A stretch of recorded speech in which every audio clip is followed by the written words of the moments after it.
이제 다 같이 묵도하심으로 2021년 5월 9일 오버의 주일 예배를 시작하겠습니다.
새 노래로 여호와께 찬송하라. 그는 기이한 일을 행하사 그의 오른손과 거룩한 팔로 자기를 위하여 구원을 베푸셨음이로다.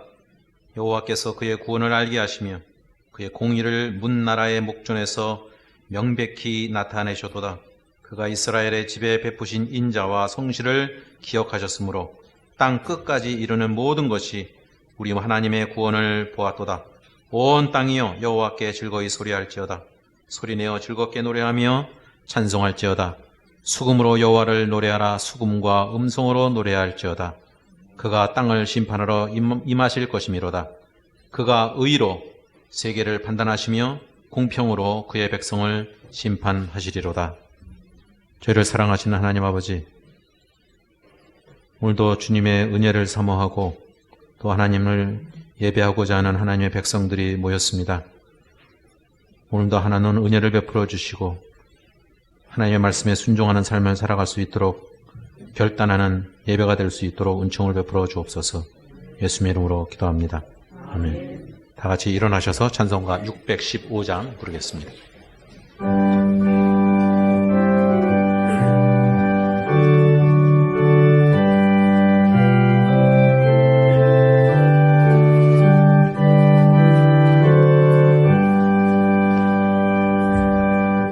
그 큰 일을 행하신 주께 영광, 이 세상을 사랑해 주셨네.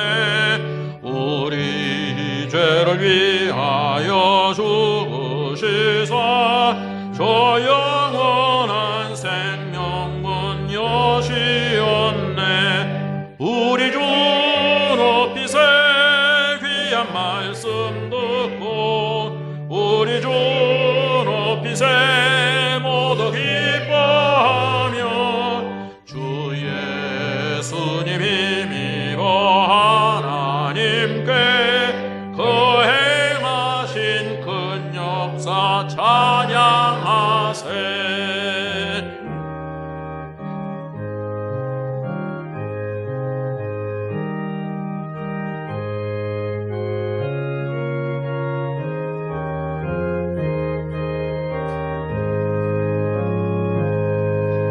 그 큰 일을 행하신 하나님께 주 예수님 인하여 기뻐하네. 주 예수님 우리가 만날 때엔 그 기쁨을 어디에 비하리요. 우리 주 높이세 귀한 말씀 우리 주 높이세 모두 기뻐하며 주 예수님 힘입어 하나님께 그 행하신 큰 역사 찬양하세.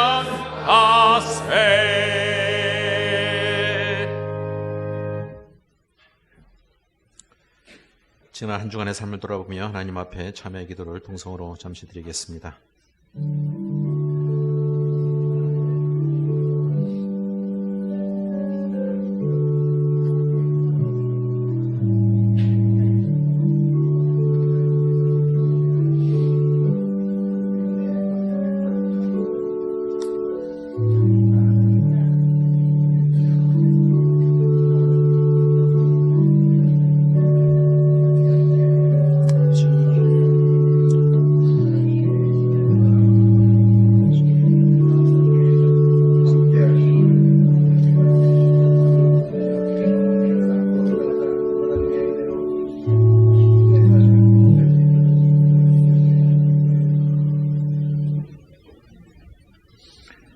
저를 사랑하시는 하나님 아버지, 저희의 허물과 죄에도 불구하고 예수 그리스도의 십자가의 은혜로 말미암아서 저희가 하나님의 자녀가 된 것에 하나님 앞에 감사를 드립니다.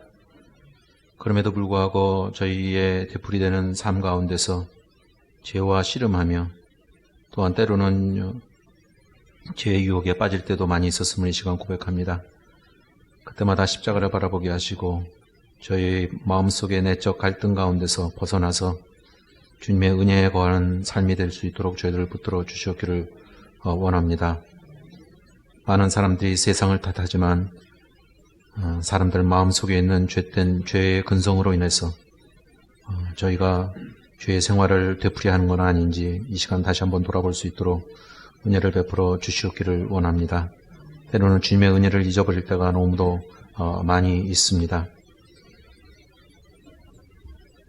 내게 주신 모든 은혜를 여호와께 어떻게 보답할 거라고 하는 시편 기자의 고백이 저희의 기도가 될 수 있도록 저희들을 붙들어 주시옵소서. 하나님의 은혜 하나하나를 늘 기억하며 그 힘으로 살아갈 수 있도록 저희들을 붙들어 주시옵소서. 비록 코로나 바이러스로 어려움을 겪고 있지만 저희의 믿음이 그걸로 인해서 손상되지 않고 더욱더 굳은 믿음을 가질 수 있도록 더욱더 하나님을 의지하는 믿음이 될 수 있도록 주님 저희를 붙들어 주시옵소서. 예수님의 이름으로 기도합니다. 아멘.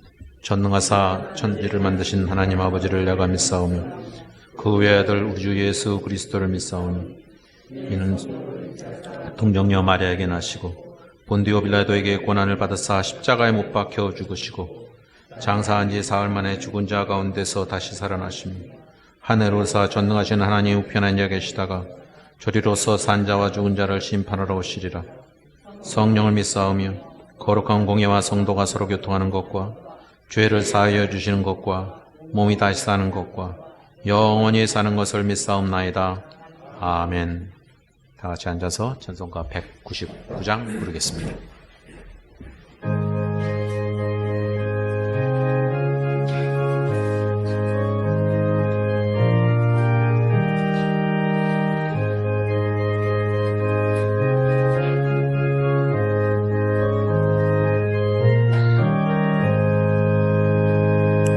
나의 사랑하는 책 비록 헤어졌으나 어머니의 무릎 위에 앉아서 재미있게 듣던 말 그때 일을 지금도 내가 잊지 않고 기억합니다. 귀하고 귀하다 우리 어머니가 들려주시던 재미있게 듣던 말이 책 중에 있으니 이 성경 심히 사랑합니다. 옛날 용맹스럽던 다니엘의 경험과 유대 임금 다윗 왕의 역사와 주의 선지 엘리야 바람 타고 하늘에 올라가던 일을 기억합니다. 귀하고 귀하다 우리 어머니가 들려주시던 재미있게 듣던 말이 책 중에 있으니 이 성경 심히 사랑합니다. 예수 세상 계실 때 많은 고난 당하고 십자가에 달려 죽임 당하니 어머니가 읽으며 눈물 많이 흘린 것 지금까지 내가 기억합니다. 귀하고 귀하다 우리 어머니가 들려주시던 재미있게 듣던 말이 책 중에 있으니 이 성경 심히 사랑합니다. 그때 일은 지나고 나의 눈에 환하오 어머니의 말씀 기억하면서 나도 시시때때로 성경 말씀 읽으며 주의 뜻을 따라 살려 합니다. 귀하고 귀하다 우리 어머니가 들려주시던 재미있게 듣던 천만이 책 중에 있으니 이 성경 심히 사랑합니다.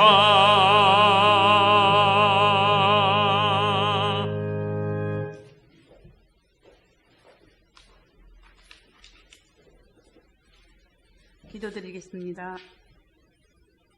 영광을 받으시기에 합당하신 하나님 아버지, 가정의 달을 맞이하고 또한 이 예배를 허락하심에 감사를 드립니다.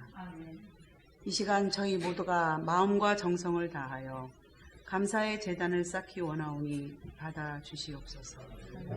한 가정의 자녀로 부모에게 효도하지 못하고 또한 자녀들에게 본이 되지 못한 저희 부모의 모습을 회개하오니 용서하여 주시옵소서. 오늘 드리는 예배를 통하여 각 가정마다 갈등이 있다면 해소가 되고 용서와 관용으로 가정천국을 이룰 수 있게 하옵소서. 자비로우신 하나님, 코로나 바이러스로 인하여 전 세계에서 소통이 두절되고 경제적으로 어려움을 겪는 사람이 많이 있습니다. 사회적 거리두기로 인한 관계의 단절로 인해 가족과 이웃 교우들이 그리운 시대가 왔습니다. 가정과 사회뿐만 아니라 국가 간에도 관계가 회복되고 소통이 자유롭게 이루어질 수 있도록 인도해 주시옵소서. 대한민국을 사랑하시는 하나님, 저희로 인하여 오염되고 황폐해진 이 땅을 공의와 정의가 진리 가운데서 살아 숨쉬는 행복한 나라로 거듭날 수 있도록 인도해 주시옵소서. 전능하신 하나님, 오늘도 목사님을 통해 전해지는 하나님의 귀한 말씀을 듣고자 합니다. 저희 마음을 열어주시고 마음의 능력으로 말미암아 저희에게 변화가 있게 하시고 무엇보다 주님을 향한 굳건한 믿음과 사랑이 가슴속 깊이 담길 수 있도록 성령님께서 함께하여 주시옵소서. 또한 교역자들을 포함한 모퉁이돌 교우들의 건강과 가정을 지켜주시고 은혜 가운데서 살아가게 도와주시옵소서. 특별히 저희 어린 자녀들에게 지혜와 명철을 주시고 건강하게 성장하여 하나님께는 기쁨이요 세상에 대해선 귀감이 될 수 있도록 인도해 주시옵소서. 오직 주님만이 저희의 영원한 생명 되심을 고백하오며 오늘도 살아서 역사하시는 우리 주 예수 그리스도의 이름으로 기도드리옵나이다. 아멘.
오늘 들으실 하나님의 말씀은 신약성경 누가복음 22장 7절과 8절 그리고 13절부터 20절까지입니다.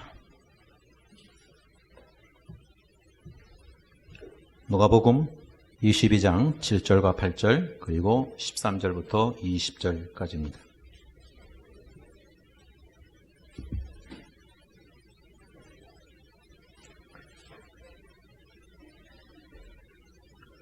유월절 양을 잡을 무교절 날이 이른지라 예수께서 베드로와 요한을 보내시며 이르시되 가서 우리를 위하여 유월절을 준비하여 우리로 먹게 하라. 13절입니다. 그들이 나가 그 하신 말씀대로 만나 유월절을 준비하니라. 때가 이르매 예수께서 사도들과 함께 앉으사 이르시되 내가 고난을 받기 전에 너희와 함께 이 유월절 먹기를 원하였노라. 내가 너희에게 이르노니 이 유월절이 하나님의 나라에서 이루기까지 다시 먹지 아니하리라 하시고 이에 잔을 받으사 감사기도 하시고 이르시되 이것을 갖다가 너희끼리 나누라. 내가 너희에게 이르노니 내가 이제부터 하나님의 나라가 임할 때까지 포도나무에서 난 것을 다시 마시지 아니하리라 하시고 또 떡을 가져 감사기도 하시고 떼어 그들에게 주시며 이르시되 이것은 너희를 위하여 주는 내 몸이라.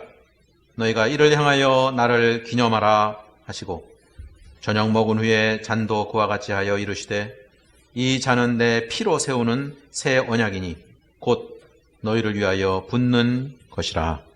아멘. 5월달을 시작하면서 우리가 출애굽기 큐티에서 시작한 부분이 6월절이었습니다. 6월절은 이스라엘 절기 중에서 가장 중요한 절기라고 해도 과언이 아닌데요. 오늘은 이 6월절에 대해서 여러분과 말씀을 나누려고 합니다. 내 백성 이스라엘을 보내라 하는 하나님의 명령에 바로가 계속해서 거듭거듭 불순종함으로 인해서 애굽에 10개의 재앙이 임했죠. 그 중에 마지막 재앙은 애굽에 있는 모든 사람과 동물의 처음 난 것들이 다 죽임을 당하는 그런 재앙이었습니다. 애굽에 있는 모든 사람들과 가축들은 이러한 심판을 받았지만 이스라엘 백성만은 이 심판에서 제외가 되고 면제가 됩니다.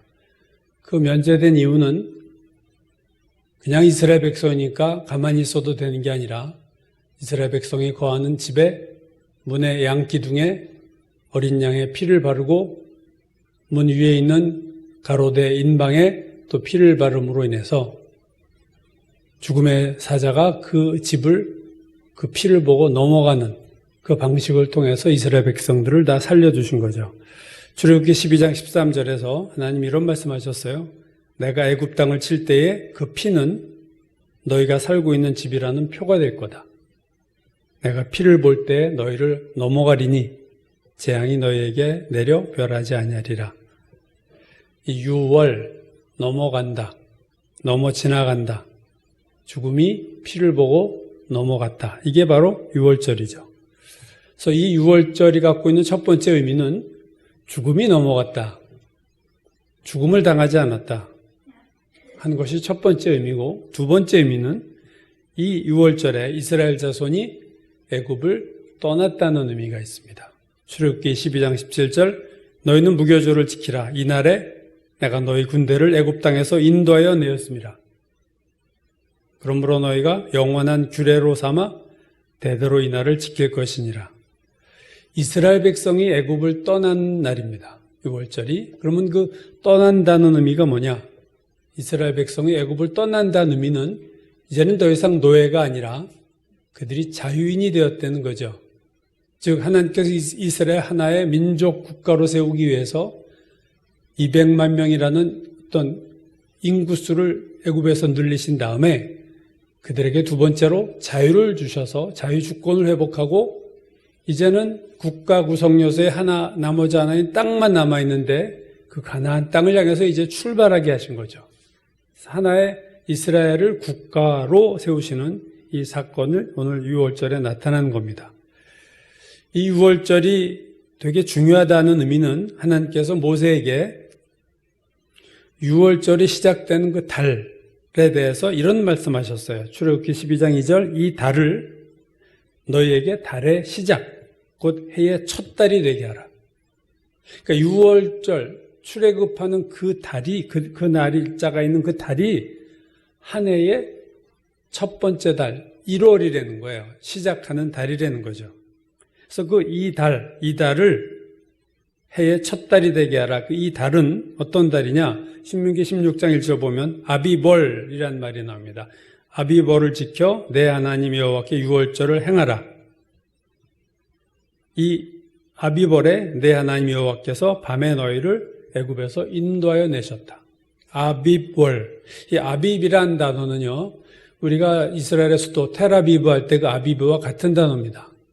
그러니까 시작이란 뜻이 있고, 그러니까 새로운 또는 어린 싹, 이삭, 처음 봄에 나는, 그리고 봄이라는 뜻도 있어요. 그래서 이 아비벌이라는 것은 이스라엘이 음력을 지키는데 음력의 1월입니다. 그리고 양력으로는 봄인 4월이에요. 그러니까 양력으로는 4월이지만 하나님은 이 6월절로 인해서 이 달이 첫 달이 되게 한다.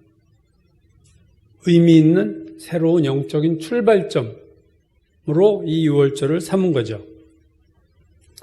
6월절의 정확한 날짜와 그때 무슨 일을 해야 되느냐에 대해서 출애굽기 12장 6절 이하를 보면요, 이렇게 말씀합니다.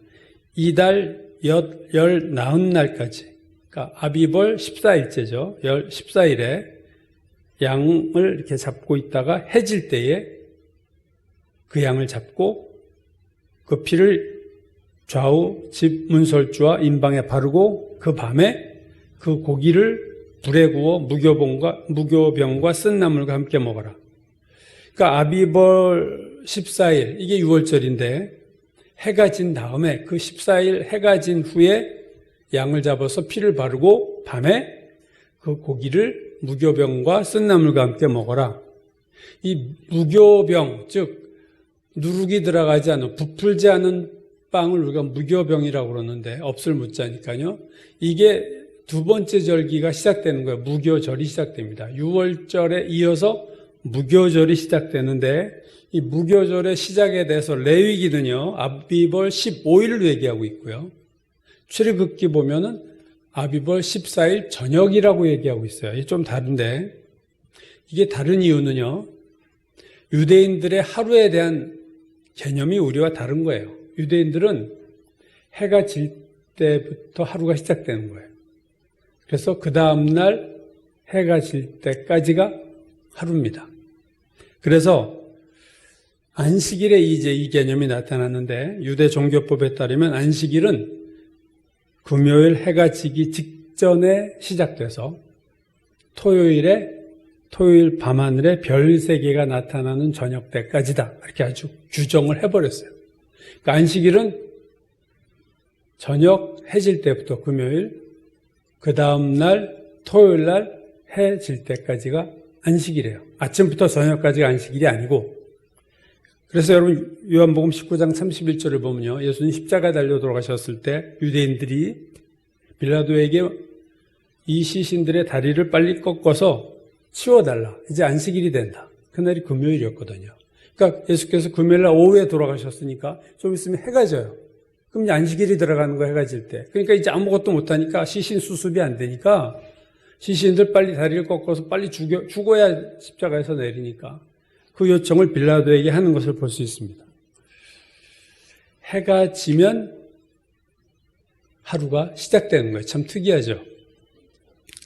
그러니까 6월절이 아비벌 14일인데 그 14일 저녁부터는 15일이 되는 거예요, 여러분, 아비벌.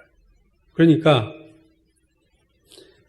출애굽기 12장 6절 이하에 보면요, 해가 질 때에 이스라엘 회중이 양을 잡고 그 피를 바른 다음에 그 밤에 저녁에 양을 잡아 피를 바르고 그 밤에 고기를 불에 구워서 무교병과 쓴나물과 함께 먹어라.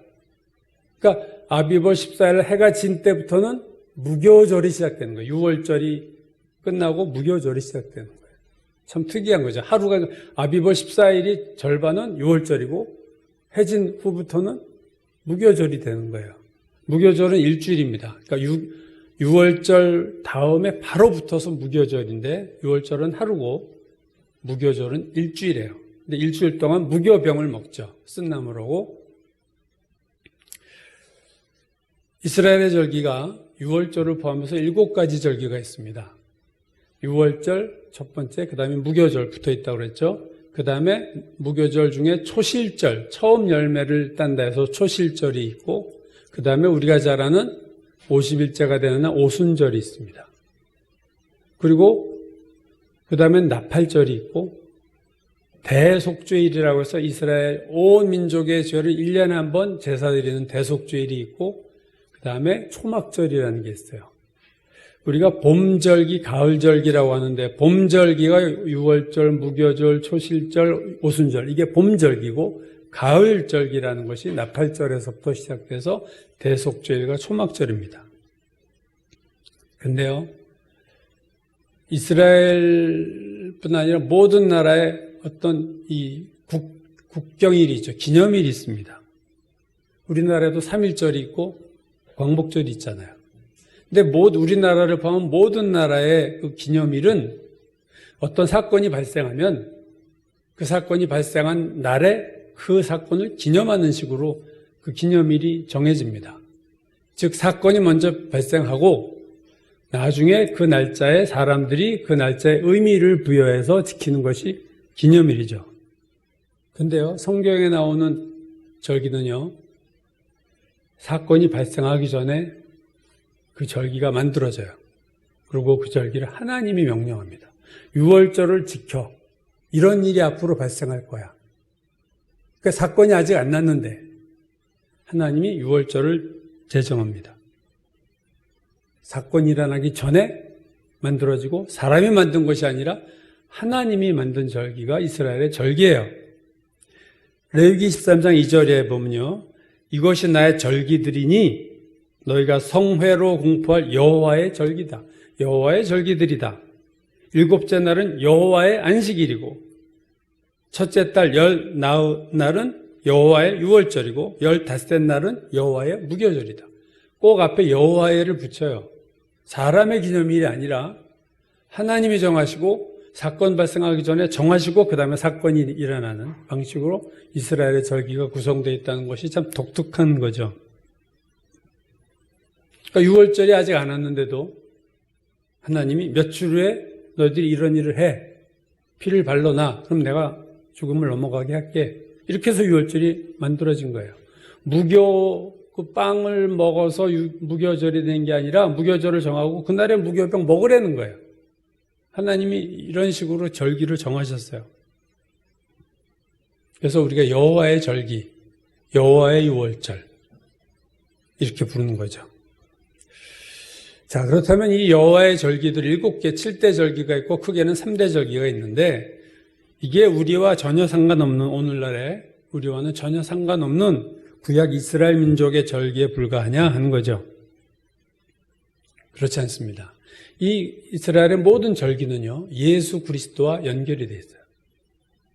유월절은 예수님의 십자가 죽음과 연결되어 있고, 초실절은 부활의 첫 열매가 되시는 예수 그리스도, 부활절과 관계되어 있어요. 초실, 처음 열매란 말이니까 부활의 첫 열매가 되셨다, 바울이 얘기하죠.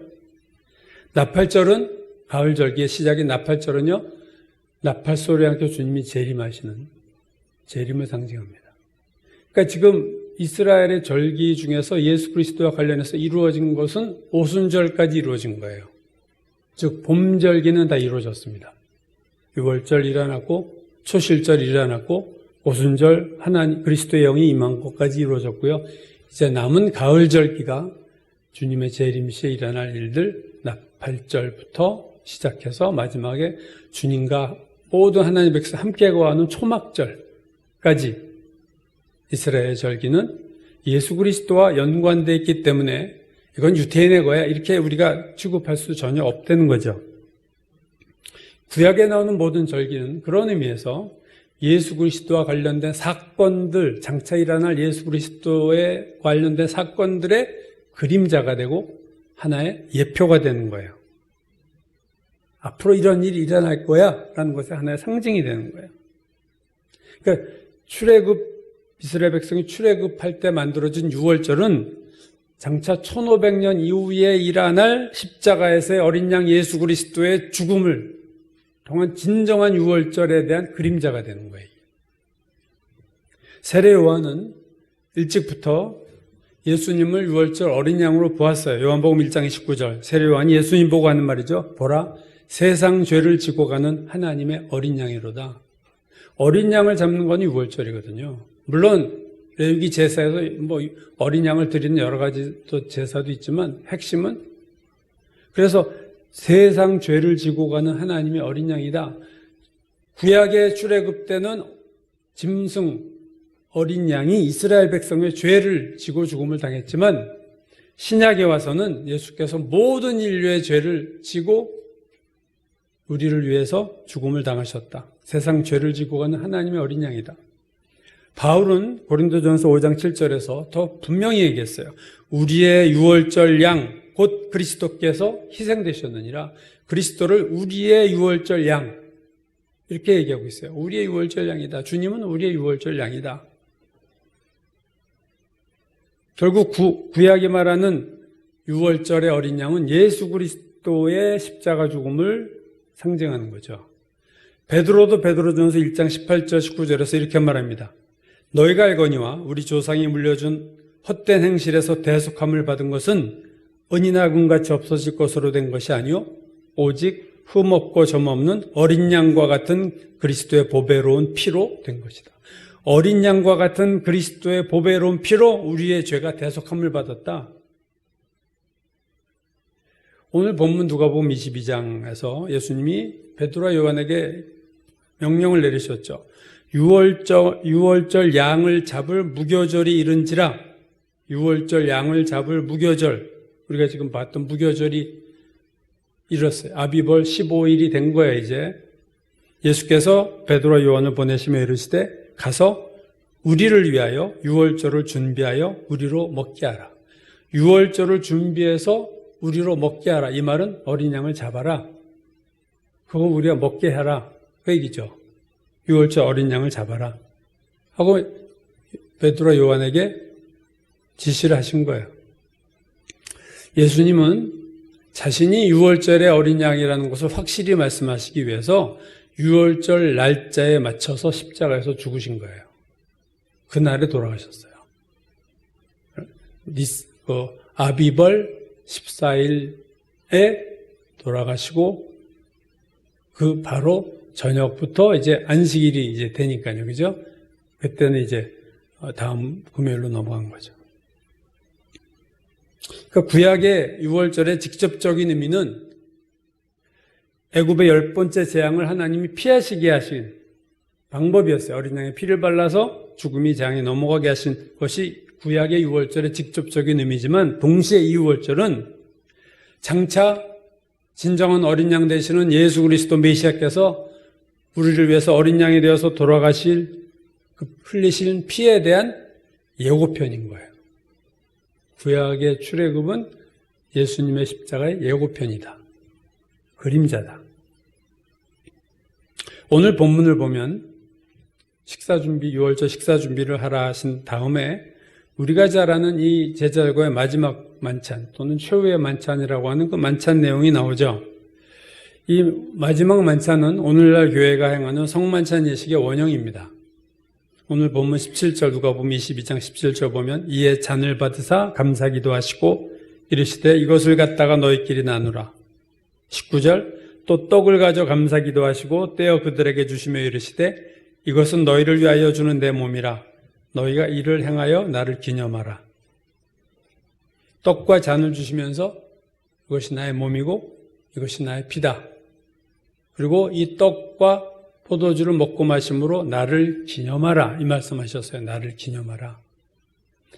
바울이 고린도전서 11장에서 이 사건을 다시 얘기하죠. 내가 너에게 전한 것은 주께 받은 것이니 곧 주 예수께서 잡히시던 밤에 떡을 가지사 축사하시고 떼어 이르시되 이것은 너희를 위하는 내 몸이니 이것을 행하여 나를 기념하라. 나를 기념하라. 이 떡으로. 19에 또 이와 같이 잔을 가지시고 이르시되 이 잔은 내 피로 세운 새 언약이니 이것을 행하여 마실 때마다 나를 기념하라. 포도잔에 대해서도 나를 기념하라. 두 번 얘기하셨어요. 나를 기념하라, 나를 기념하라. 예수님이 6월절인 아비벌 14일 밤에, 그러니까 사실 15일이 이제 된 거죠. 양고기와 무교병과 쓴나물과 포도주로 식사를 하시면서 무교병을 나눠주시면서 이것이 내 몸이다. 이렇게 이해하시는 거예요, 지금. 그리고 나를 기념하라. 그럼 구약의 출애굽은요, 하나님이 이렇게 하셨어요. 너희가 이 날을 기념하라. 근데 예수님은 나를 기념하라. 이렇게 바뀌죠. 구약에서는 그냥 6월절을 기념하는 게 목적이에요. 왜? 내가 죽지 않고 살았으니까. 내가 오늘 자유를 얻었으니까. 근데 신약에서 예수께서 이것에 초점을 바꿔놓으신 거예요. 그 날을 기념하는 게 아니라 이제는 나를 기념하라. 너희가 나를 기억해라. 나를 잊지 말라. 이렇게 바꿔놓으신 거죠. 예수께서 6월절 어린 양이 되셔서 우리의 죄를 대속하기 위해서 십자가에서 죽음을 당하셨을 때 사실 구약의 6월절의 의미는 끝이 난 거예요. 여러분, 마치 예수께서 십자가에서 돌아가실 때 우리가 잘 알듯이 성전의 휘장이 위에서부터 아래까지 찢어졌어요. 즉 지성소를 가로막고 있던 성소의 휘장이 찢어졌어요. 예수님 죽으실 때. 그 말은 뭐예요? 여태까지는 아무나 들어가지 못하던 그 지성소를 이제 그리스도의 십자가가 열어놓으셨다. 우리의 죄를 사하심으로. 그러므로 이제는 성전 제사는 의미 없는 거가 된 거죠. 제사 드릴 필요 없어. 휘장이 찢어져 버렸어요. 히브리서 10장 1절 율법은 장차 올 좋은 일의 그림자일 뿐이요 참 형상이 아니다. 참 형상은 예수 그리스도예요. 그림자는 구약의 6월절이에요. 그거는 참 형상인 것, 어떤 형상이 있으면 그림자가 있잖아요. 1500년 후에 일어날 어떤 참 형상 십자가의 그림자가 과거 구약 출애굽 때에 비춰져서 그 그림자가 양의 피로 죽음이 넘어간 사건이다. 그 얘기죠. 임시적인 6월절이 예수님의 6월절까지 1500년간 임시적으로 계속된 거예요. 마치 동물의 피가 예수님의 피가 올 때까지 계속돼서 매년 피를 흘린 것이 연결되어 오듯이 임시적인 동물의 피가 있었듯이 임시적인 6월절이 1500년 동안 계속된 거예요. 그러므로 이제는 6월절의 의미는 사실 없는 거예요. 제사도 더 이상 필요 없는 거예요. 히브리서 9장 12절 염소와 송아지의 피로 하지 아니하고 오직 자기 피로 영원한 속죄를 이루사 단번에 성소에 들어가셨다.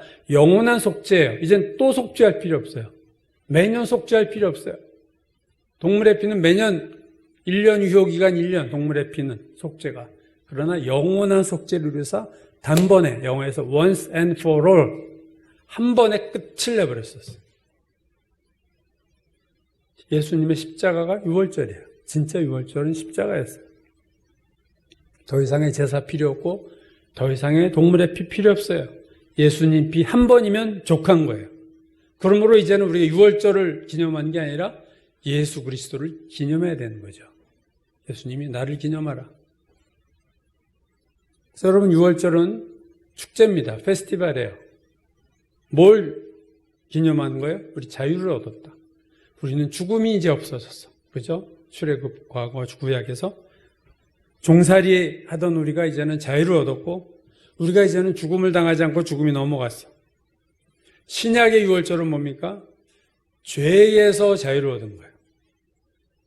구약에서는 애굽의 노예에서 자유를 얻었다면 신약에서 예수님의 6월절은 죄에서 자유를 얻었고 그들이 구약에서 죽을 뻔하다 살아났잖아요. 피를 발라서 이제는 우리가 영원한 죽음을 이제는 받지 않는다. 구약에서는 육신의 목숨이 살아난 거지만 예수님의 십자가 사건에서는 영원한 죽음이 우리에게서 넘어간 거예요. 로마서 3장 25절에 보면 이 예수를 하나님이 그 피로써 믿음으로 말미암는 화목제물로 세우셨으니 이는 하나님께서 길이 참으시는 중에 전에 지은 죄를 간과하심으로 자기의 의로우심을 나타내려 하심이라. 자, 예수님이 예수의 피로 믿음으로 말미암은 화목제물을 삼으셨는데 이것은 전에 지은 죄를 간과하셨다. 이 간과했다는 이 헬라어는요. 신약 성경에서 여기 딱 한 번 나오는 단어입니다. 간과했다. 전에 지은 죄를 간과했다. 근데 이 간과했다는 헬라어 뜻이 뭐냐? 패스오버. 이게 유월이라는 뜻이에요. 그러니까 로마서가 말하는 것이 지금 하나님이 예수의 피로 예수를 화목제물로 삼아서 그 피를 흘리게 하심으로 우리의 죄를 패스오버, 유월하게 하셨다. 십자가 유월절이었다 하는 것을 바울이 로마서에서 이 간과한다는 한 번밖에 쓰지 않은 이 단어를 여기서 쓴 거예요. 결정적인 단어죠. 이게 유월입니다. 그러므로 예수께서 마지막 만찬에서 떡과 포도주를 주시면서 나를 기념하라 하는 것은 다르게 말하면 새로운 유월절을 기념하라. 이스라엘 민족이 자신들의 목숨이 살아났고 자유를 얻게 했던 구약의 유월절을 기념하듯이 모든 그리스도인들은 죄의 종로로 타던 우리를 자유케 하신 영원한 죽음으로부터 넘어가게 하신 새로운 유월절 어린 양 예수 그리스도를 찬양하라. 예수 그리스도를 기념하라. 그 얘기예요. 근데 오늘 본문 제가 보려고 하는 초점은 여기입니다. 누가복음 22장 오늘 본문에서 예수님이 이런 말씀을 하셨어요. 오늘 15절, 16절이죠. 22장. 내가 고난을 받기 전에 너희와 함께 이 유월절 먹기를 원하였다. 아주 이걸 바라셨어요, 예수께서. 그 다음에 16절입니다. 내가 너희에게 이르노니 이 유월절이 하나님의 나라에서 이루기까지 다시 먹지 아니하리라. 내가 너희들하고 이 유월절 먹기를 원했어. 근데 지금 그래서 이제 먹는데 내가 하나님 나라가 이를 때까지 내가 이제 더 이상 안 먹을 거야. 너희들하고 이 식사를 하기를 원했지만 이제 먹었고 이제는 다시 먹을 날은 하나님 나라에서밖에 없을 거야. 자, 이 유월절이 하나님의 나라에서 이루기까지, 이 말이 참 의미 있는 말씀입니다, 여러분. 유월절이 하나님의 나라에서 이루어진다. 이게 무슨 말이냐? 유월절이 아직 완전히 이루어지지 않았다는 얘기를 지금 하고 계시잖아요. 하나님 나라에서 이루기까지 이 하나님 나라에서 유월절이 이루어진다고 하는 이 헬라어 이루어진다는요. 제가 모세 얘기를 할 때 사도행전 스데반의 설교에서 모세에 대해서 스데반이 이렇게 얘기했죠. 40년이 참해. 제가 이 부분 설명했을 거 기억나세요? 40년이 참해. 광야에서 40년이 찼다. 미디안 광야에서 모세가 40년을 했다. 그 말은 뭔가 이루어졌다. 이제는 완전히 됐다. 그 말이에요. 똑같은 단어 갈라디아서 4장 4절 때가 참해 하나님이 그 아들 예수 그리스도를 보내사. 그러니까 유월절이 하나님 나라에서 이루어진다는 것은 때가 차서 아직 실현되진 않았지만 하나님의 나라에서 유월절이 이루어질 날이 올 텐데 그때까지는 내가 너희와 이 식사 안 할 거야. 즉 예수님 말씀은 유월절의 의미가 아직 끝난 게 아니다. 유월절의 온전한 의미는 장차 하나님 나라에서 이루어질 것이다. 그렇게 말씀하고 있는 거예요. 바로 다음 절에 18절에서 오늘 누가복음 22장 18절 이렇게 얘기하셨어요. 내가 너에게 이르노니 내가 이제부터 하나님의 나라가 임할 때까지 포도나무에서 난 것을 다시 마시지 아니하리라. 포도나무에서 난 것, 포도주, 지금 너희가 먹고 있는 이 포도주 잔, 이것을 하나님 나라가 임할 때까지는 다시 마시지 않겠다. 그 말은 하나님 나라가 임하면 그때 내가 너희와 포도주 잔을 마실 거야. 하나님의 나라가 임하면 그때 유월절이 실현될 거야. 그 말씀을 하시는 거예요. 그러니까 오늘 예수님 말씀에서 우리는 유월절의 온전한 의미가 아직 실현되지 않았다는 것과 하나님의 나라가 장차 임할 때 유월절의 진정한 의미가 완성될 것이라는 것을 발견하게 되는 겁니다. 여러분 놀라운 것은요. 예수 그리스도를 뜻하는 어린 양이라는 단어가 요한계시록에 28번이나 나온다는 거예요. 신구약 통틀어서 단연 1위입니다. 이렇게 많이 나오는 데가 성경이 없어요. 요한계시록은요, 여러분 인류의 마지막 날을 보여주는 건데 오래전 구약에서 있었던 어린 양이 가장 미래적인 것을 얘기하는 요한계시록에서 가장 많이 나온다. 이건 참 놀라운 거예요, 사실은. 아니, 어린 양이라는 단어가 왜 필요해? 요한계시록에 장차 일어날 일들을 얘기하는데 왜 어린 양이 필요해? 우리가 그런 생각을 하지만 구약의 제사에서나 쓰이는 용어인 어린 양이 압도적으로 28번 타의 추종을 불허해요. 레위기에서 물론 어린 양이 나오지만 그건 예수 그리스도의 의미가 아닌 어린 양이 몇 번 나오지만 그거 말고 예수 그리스도라는 의미의 어린 양은요, 요한계시록에서 28번이 나옵니다. 그것도 요한계시록이 22장으로 되어 있는데 11장에 나와요. 어린 양이라는 단어가. 거의 절반에 가까이 어린 양이라는 단어가 계시록에 나옵니다. 그리고 28번 중에서 15번, 그러니까 절반 이상이 요한계시록에서 어린 양을 말할 때 그 상황은요, 예배와 관련된 상황에서 나옵니다. 15번, 절반 이상이. 제가 쭉 이 부분은 사실 의미 있게 제가 한번 찾아볼게요. 요한계시록 5장 12절. 큰 음성으로 이르되 죽임을 당하신 어린 양은 능력과 부와 지혜와 힘과 존귀와 영광과 찬송을 받으시기 합당하도다. 예배예요. 어린 양은 능력과 부와 지혜와 힘과 존귀와 영광과 찬송을 받으시기 합당하다. 5장 13절. 내가 또 들으니 하늘 위와 땅 아래와 바다 위에와 그 모든 피조물이 이르되 보좌에 앉으신 이와 어린 양에게 찬송과 존귀와 영광과 권능을 세세토록 돌릴지어다. 전부 지금 예배예요. 7장 9절. 이후에 내가 보니 각 나라와 족속과 백성과 방언에서 아무도 능히 셀 수 없는 큰 무리가 나와 흰 옷을 입고 손에 종려나무 가지를 들고 보좌 앞과 어린 양 앞에 서서 큰 소리로 외쳐 이르되 구원하심이 보좌에 앉으신 우리 하나님과 어린 양에게 있도다. 예배죠. 종려나무 가지, 예수님 예루살렘 입성할 때 흔들던 종려나무 가지를 흔들면서 14장 1절. 어린 양이 시온산에 섰고 그의 이마에는 어린 양의 이름과 아버지의 이름이 있더라. 내가 들은 소리는 거무고 타는 자들이 거거모를 탄 것 같더라. 그들이 보좌 앞과 내 생물과 장로들 앞에서 새 노래를 부르니. 어린 양에게 새 노래를 부르고 있어. 15장 2절 3절. 또 내가 보니 불이 섞인 유리바다 같은 것이 있고 짐승과 그의 우상과 그의 이름의 수를 이기고 벗어난 자들이 유리바닷가에 서서 하나님의 검은고를 가지고 하나님의 종 모세의 노래 어린 양의 노래를 불러 이르되. 어린 양의 노래를 불러 이르되. 요한계시록 19장 7절. 우리가 즐거워하고 크게 기뻐하며 그에게 영광을 돌리세 어린 양의 혼인기약이 이르렀고. 구약의 6월절에 나오는 짐승 어린 양은요, 찬양받을 대상이 아니죠. 진정한 6월절이라고 여기는 예수님의 십자가 사건에서도 이 어린 양 대신 예수 그리스도가 찬양을 받지 않으셨어요. 처참하게 죽임을 당하셨어요. 그런데 요한계시록에 나온 어린 양은요, 찬양과 존귀와 영광을 받으시는 모습으로 어린 양이 나타난다는 것을 볼 수 있습니다. 그리고 그 어린 양은, 계시록에 나온 어린 양은요, 하늘에 있어요. 승천하신 부분에. 이젠 더 이상 이 땅에 있는 어린 양이 아닙니다.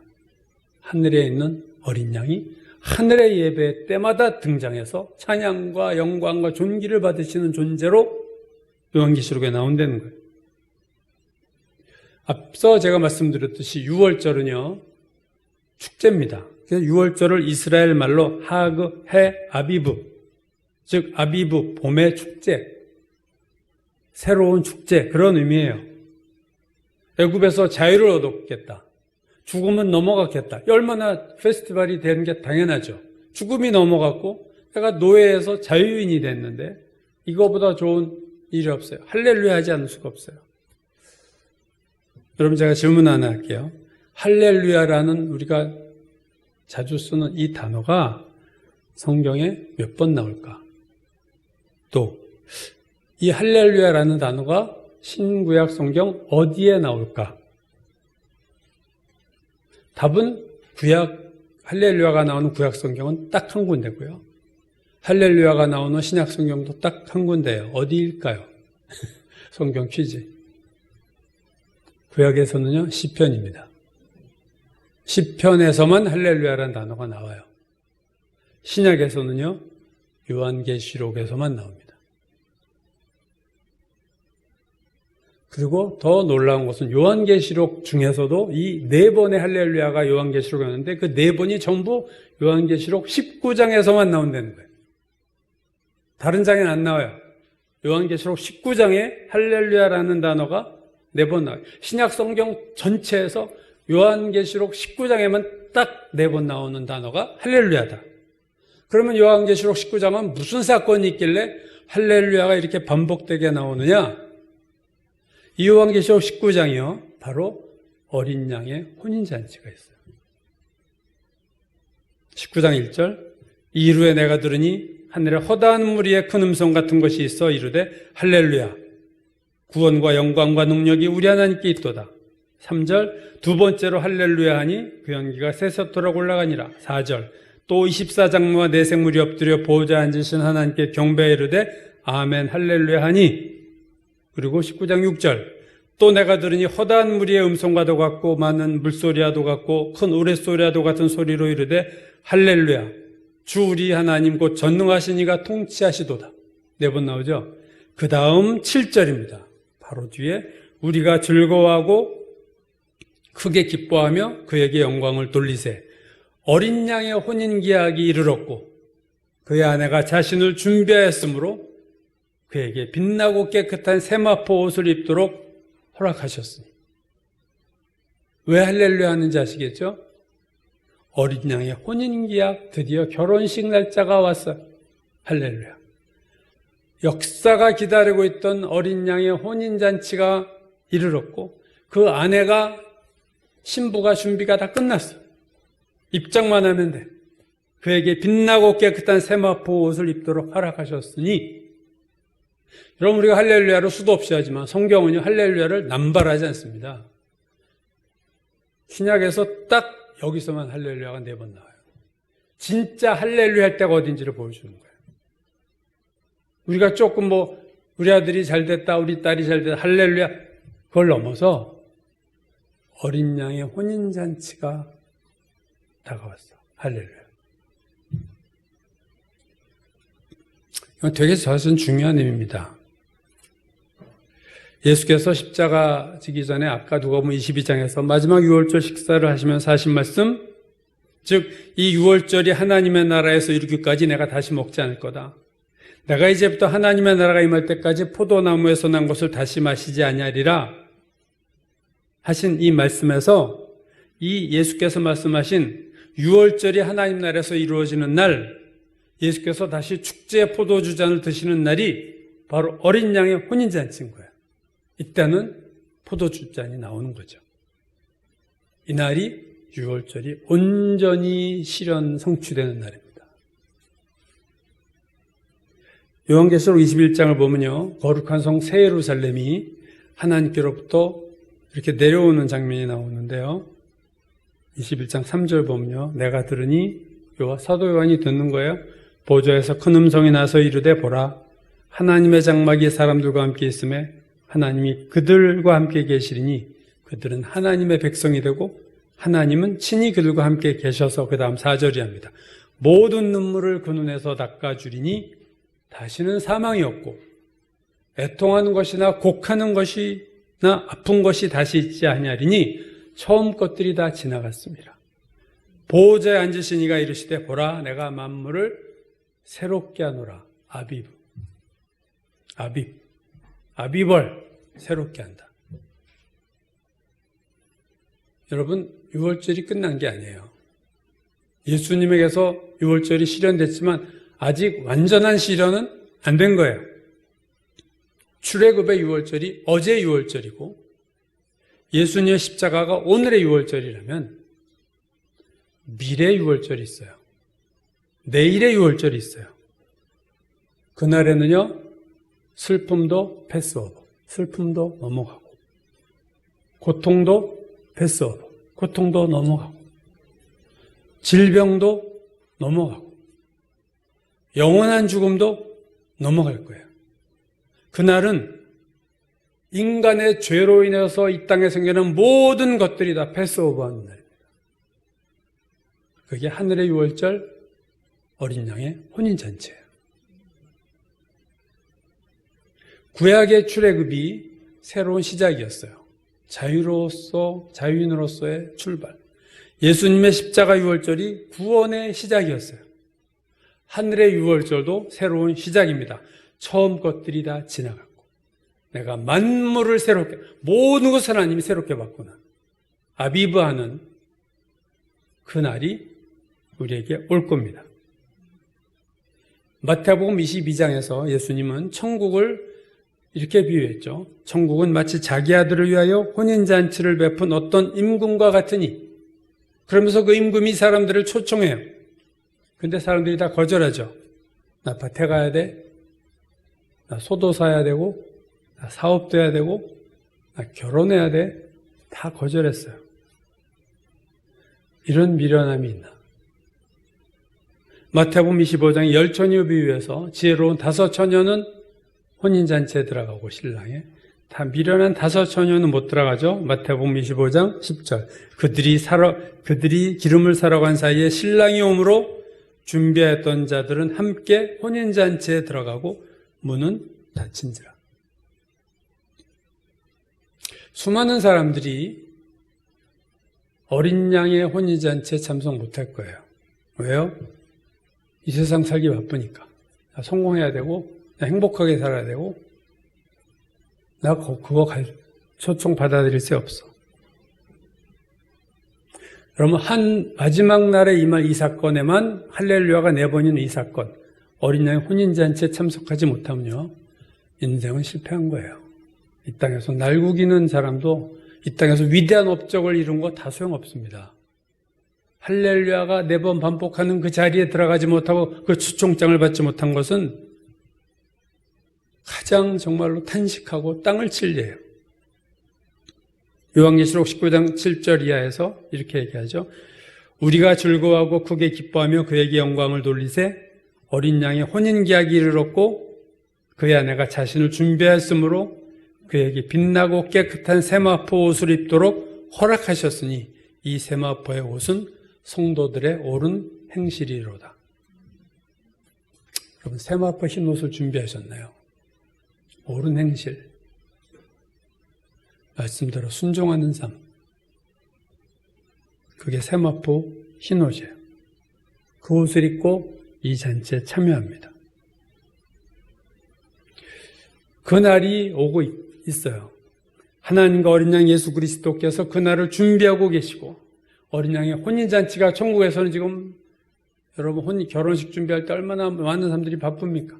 하늘에서도 그렇게 바쁜 거예요. 천사들도 바쁘고. 그 혼인잔치, 어린 양의 혼인잔치를 준비하고 있는 게 하늘나라의 모습일 겁니다. 계시록 19장 9절에서 천사가 이렇게 말했어요. 천사가 내게 말하기를 기록하라. 어린 양의 혼인잔치에 청함을 받은 자는 복이 있도다. 초청장을 받은 자는 복이 있다. 인류 역사상 최고의 잔치가 한 번 있을 겁니다, 앞으로.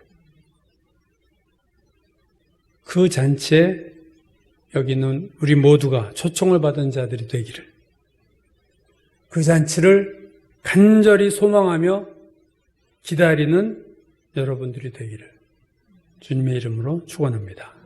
기도하겠습니다. 고마우신 하나님, 하나님의 놀라운 잔칫날이 우리에게 남아 있습니다. 주님이 그날에 다시 포도주잔을 드시고 건배할 날이 다시 있음을 우리는 믿습니다. 바로 어린 양과 우리들, 그리스도의 신부 되시는 하나님의 백성과의 결혼식 날이 하늘에 준비되고 있는 것을 우리는 이제 압니다. 하나님, 그날을 사모하게 하시고 소망하게 하시고 바라보게 하시고 기다리게 하시며 우리가 올바른 행실로 세마포 흰 옷으로 갈아입는 깨어있는 성도들 다 되게 축복하여 주옵소서. 예수님의 이름 받들어 기도드렸습니다. 아멘. 찬송가 249장 부르겠습니다.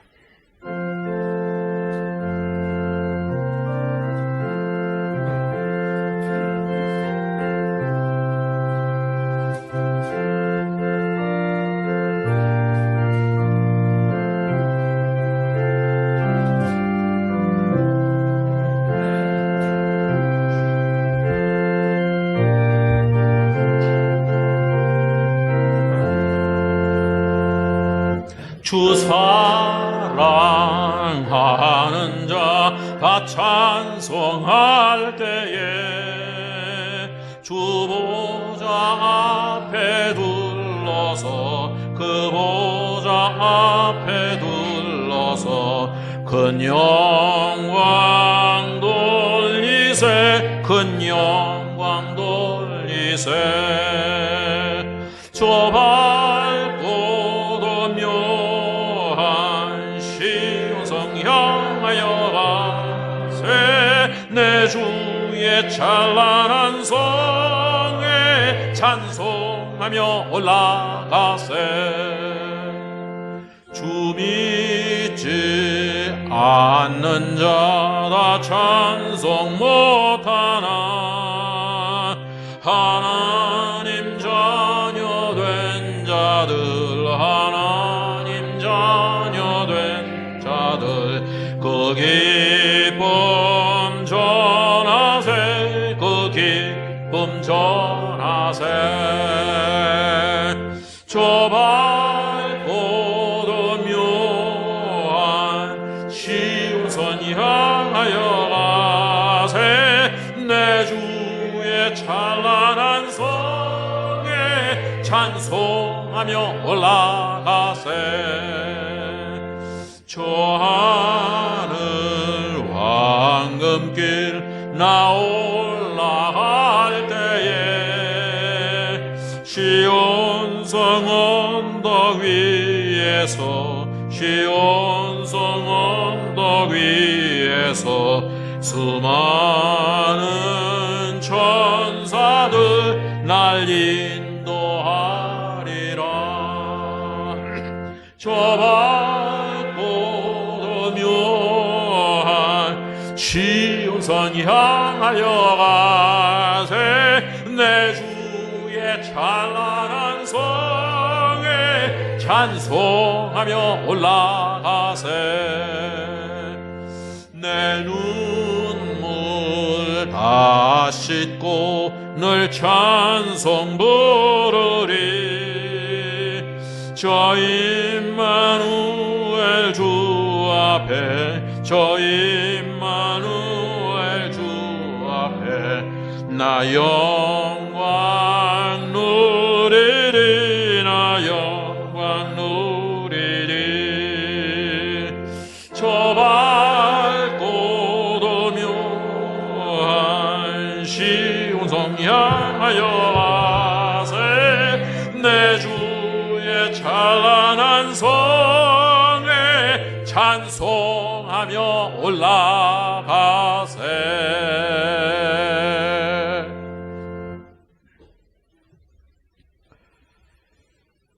저를 사랑하시는 하나님 아버지, 오늘도 저에게 말씀을 주시고 또한 저희에게 하나님을 찬양할 찬송을 주시니 또한 감사를 드립니다. 또한 저희가 이 세상에서 필요한 모든 것들을 공급하여 주심에 감사를 드립니다. 이 시간 하나님께로부터 받은 것을 하나님께 일부 돌려드립니다.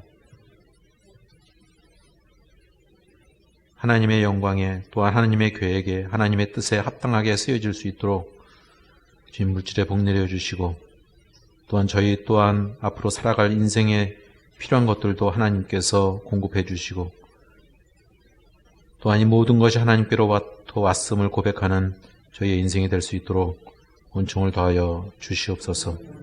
물질로 인해서 시험 들지 않도록 저희 모퉁이돌 교우들을 한 사람 한 사람 가정마다 또한 지켜 주시옵소서.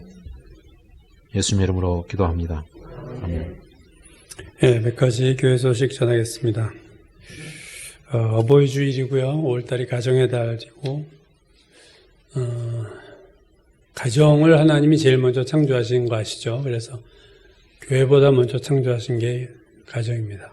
그래서 가정이 무너지는 이 시대, 부모와 자식 간에 또는 형제 간에 부부 간에 이것들이 점점 약화되고 홀로 가정이 많아지는 이 시대가 되고 있습니다. 하나님이 그리스도인들의 가정을 지켜주시고 그들이 세상의 빛과 소금이 되고 가정이 그리스도인의 가정인 어떤 누구의 가정보다 아름답고 축복되고 사랑하는 가정이 되도록 우리가 더 기도하고 힘써야 될 줄 압니다.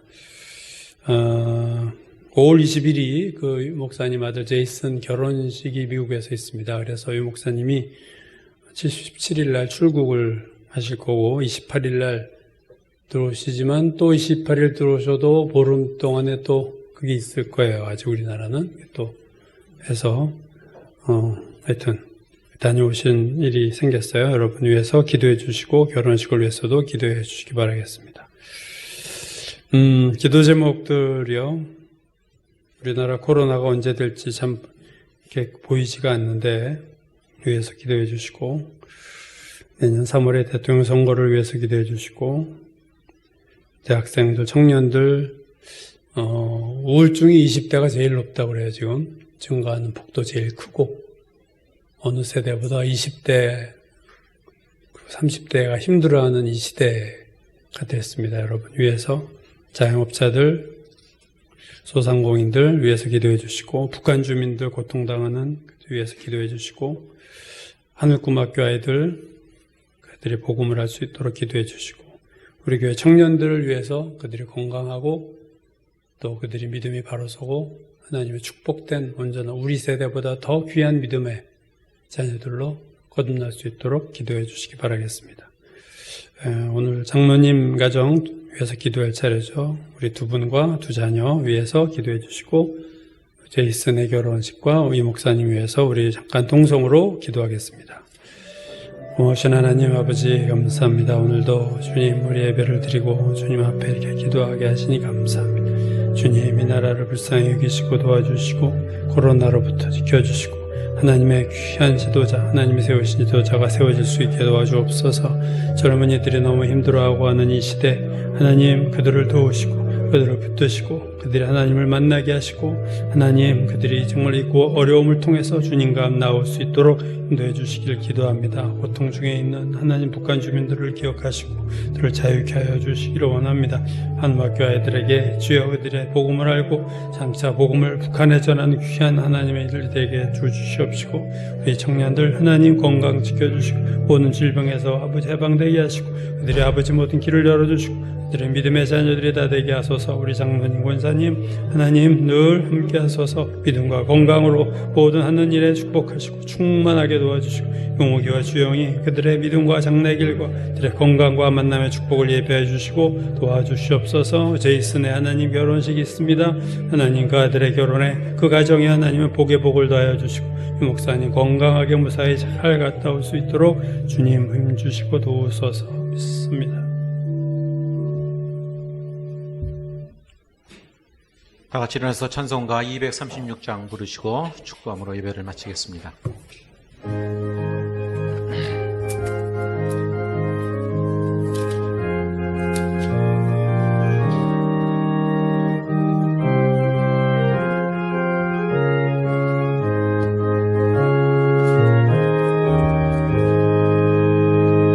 우리 모든 수고 끝나 세상 장막 벗고서 모든 근심 걱정 사라진 후에 주를 뵙고 성도 함께 멸류관을 쓰리라. 새 예루살렘에서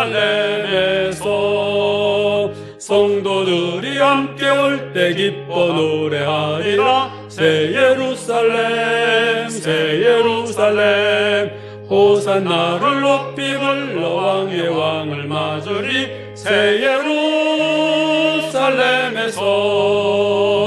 가는 길이 외로워도 주님 나를 붙드니 시험할 난 근심 걱정 없으며 주를 믿고 따라가면 그의 뜻을 알리라. 새 예루살렘에서 성도들이 함께 올 때 기뻐 노래하리라. 새 예루살렘 새 예루살렘 호산나를 높이 불러 왕의 왕을 맞으리. 새 예루살렘에서 내가 세상 작별하고 모든 눈물 거둔 후 주의 영광 찬란하게 비칠 때 나를 구속하신 주를 기쁨으로 배우리. 새 예루살렘에서 성도들이 함께 올 때 기뻐 노래하리라. 새 예루살렘 새 예루살렘 호산나를 높이 불러 왕의 왕을 맞으리. 새 예루살렘에서 아름다운 그곳에서 구속받은 성도와 사랑하는 주님 만나 뵈올 때 주의 영광 노래하며 영원토록 살리라. 새 예루살렘에서 성도들이 함께 올 때 기뻐 노래하리라. 새 예루살렘 새 예루살렘 호산나를 높이 불러 왕의 왕을 맞으리. 새 예루살렘에서 우리가 이 땅에서는 피 흘리시고 제물로 바쳐진 어린 양을 만났다면 장차 이제는 영광의 보좌에 앉으신 어린 양을 뵙게 될 날이 올 줄로 믿습니다. 그날은 모든 죽음이 영원한 죽음도 넘어가고 슬픔도 넘어가고 고통도 넘어가고 질병도 넘어가고 애통하는 것도 다 넘어가고 그래서 하나님이 만물을 새롭게 하시는 어린 양의 혼인잔치가 우리를 기다리고 있는 줄로 믿습니다. 이 세상에서 우리가 어려운 일과 힘든 일 많이 있지만 아버지 그것에 무릎 꿇지 말게 하시고 하늘을 바라보며 어린 양의 혼인잔치를 소망하며 이 땅에서 승리하며 사는 복된 성도들 다 되도록 축복하여 주옵소서. 이제는 우리 구주 예수 그리스도의 무한하신 은혜와 하나님의 크고 크신 사랑하심과 성령이 함께 하시고 동행하심이 오늘 예배를 드리고 하늘의 유월절을 바라보며 소망하는 모든 성도들 머리 위에 지금부터 영원까지 함께 하시기를 간절히 축원하옵나이다. 아멘.